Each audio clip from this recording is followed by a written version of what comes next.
사와디캅. 안녕하세요. 자, 가평 놀러왔니의 테디킴입니다. 안녕하세요. 자, 제가 방콕에서 이제 한 달 살기를 하면서 좀 필요하다고 생각했던 물건들을 좀 정리를 해서 방콕 여행 필요한 7가지 아이템을 좀 설명해 드리려고 합니다. 어떤 것들이 있냐면 다른 유튜버들도 많이 설명을 해준 부분도 있는데 그 중에 하나가 이 동전지갑입니다. 동전지갑. 지금 보시면 이게 동전 소리가 많이 나잖아요. 태국에 오시면은 이 캐시를 사용할 일이 엄청 많습니다. 캐시를 사용하다 보면은 이제 동전이 많이 들어오게 되고, 또 이 동전을 사용하는 또 횟수도 많아요. 그래서 뭐 택시나 그랩, 볼트, 아니면 배달앱, 푸드판다 이런 것들을 시키다 보면 엄청나게 이 동전 단위로 계산되는 경우가 많거든요. 근데 그 택시 기사들이나 볼트 기사, 뭐 그랩 기사, 푸드판다 기사들이 잔돈을 가지고 다니질 않아요. 뭐 갖고 다니시는 뭐 정직한 분들도 계신데 대부분은 이제 팁을 생각하는 분들이 많아서 잔돈이 있어도 없다고 하는 분들이 엄청 많거든요. 그래서 이 동전 지갑이 꼭 필수로 있어야 한다고 생각합니다. 방콕에 오셔서 살 수도 있지만 본인 집에 하나씩 이렇게 남아도는 이렇게 동전 지갑들 하나 있잖아요. 그래서 과소비를 하지 않고 이렇게 동전 지갑을 하나 챙겨 오시면 좋은. 두 번째로는 이 크로스백과 백팩입니다.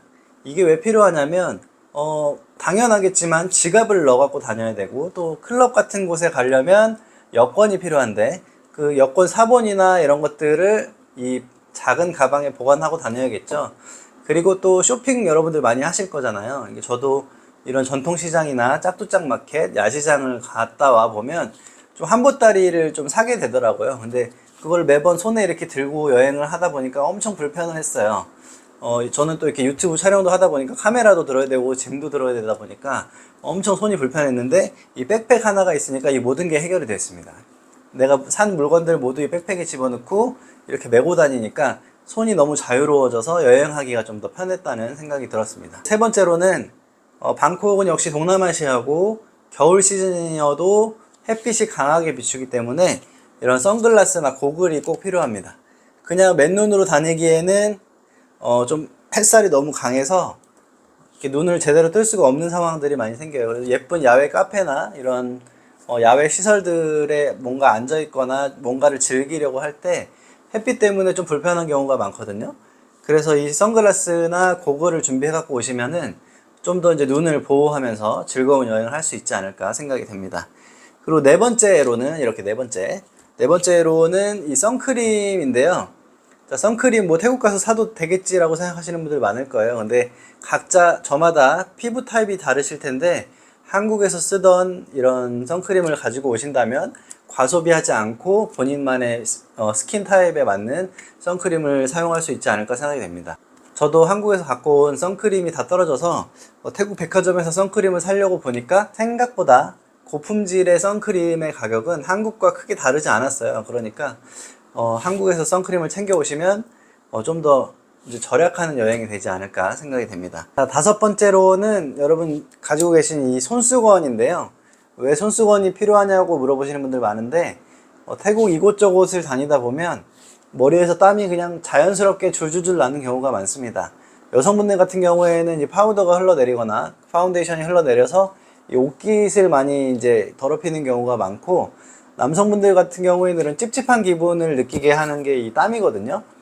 그래서 그 순간순간마다 내가 가지고 온 이 손수건으로 이렇게 톡톡톡 닦아주신다면 좀 더 쾌적한 여행이 될 수 있지 않을까라는 생각에 손수건을 한번 꼽아봤습니다. 자, 여섯 번째로는 모기와의 전쟁입니다.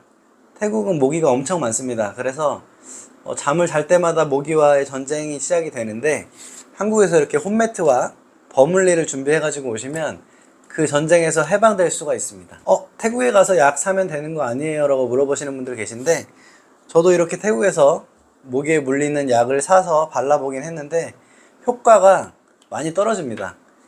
그러니까 한국에서 꼭 버물리와 홈매트 이렇게 사갖고 오시면 분명히 모기에서 해방되실 수 있다는 거 팁으로 알려드릴게요. 자, 마지막으로 7번째는요, 꼭 한국 약국에서 상비약을 구매해 갖고 오시라는 겁니다.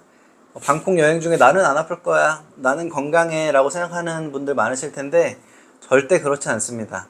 어떤 바이러스에 감염되는 경우도 있고, 에어컨에 의해서 감기에 걸리는 경우도 있고, 뭐 해산물을 잘못 먹어서 식중독에 걸리는 경우도 많기 때문에 저처럼 이렇게 상비 약을 준비해 가지고 다니시면 바로바로 증상이 있을 때 해결할 수 있기 때문에 약을 꼭 준비해 갖고 오시라는 거를 말씀드리고 싶어요. 만약에 약이 없다면 태국 약국에 가야 하는데 그 의사소통도 잘 안 되고 또 약을 정확하게 받을 수 없을 뿐더러 정확하게 받으려고 큰 병원에 가면 엄청난 병원비가 나옵니다. 저 전 영상에도 올려드렸듯이 엄청난 병원비가 나오기 때문에 이런 상비약은 꼭 준비하셔서 안전하고 건강한 여행이 되셨으면 좋겠습니다. 자, 여러분 또 감사드리고요. 태국 오실 때 제가 말씀드린 이 7가지 꼭 준비해가지고 여행하신다면 별 탈 없이 행복하게 여행하다 돌아가실 수 있을 것 같습니다. 자, 커쿤캅 다음 영상에 또 만나볼게요, 여러분. 안녕.